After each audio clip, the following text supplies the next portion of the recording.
Mga Lods, baka hindi nyo pa alam, mayroon po tayong gagawing global tribute para kay Tatay Digong. Ito po ay gaganapin ngayong darating na Friday, March 28 sa iba't ibang dako ng Pilipinas, Luzon, Visayas at Mindanao. Kaya ito ay ginawang global tribute dahil sa amandako ng mundo na may mga Duterte supporters ay makikisabay din sila.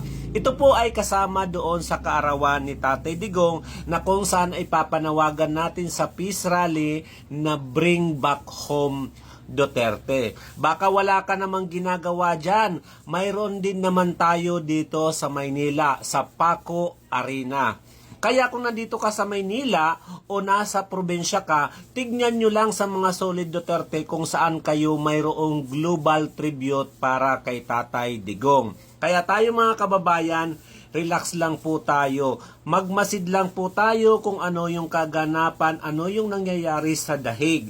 Dahil nakita naman natin kung gaano kadami yung nagpunta sa Dahig. Yung mga kalapit bansa ay talaga namang nag-effort para pumunta doon. Bakit hindi natin kayang gawin? Kaya inaanyayahan ko lahat ng mga Pilipinong sumusuporta kay Tatay Digong, lahat ng mga taong talaga namang minahal si Duterte during sa termino niya, ay sama-sama po tayong kalampagin at ipakita natin sa mga government na hindi basta-basta ang mga sumusuporta sa mga Duterte. Ipakita natin kung gaano tayo kalakas. Kaya mga kaibigan, iniimbitahan namin kayo sa darating na March 28 Global Tribute po kay Tatay Digong. Ito po ay kasabay sa kanyang kaarawan. Kaya magkita-kita po tayo para maipakita natin ang ating suporta sa minamahal natin na dating presidente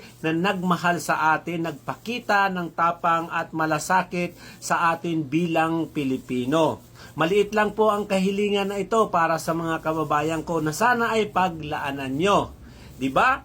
Napakaliit na bagay para sa global tribute. Kita-kita tayo ngayong March 28. Kasabay nito para makita rin natin ang ating mga kandidato sa darating na midterm election.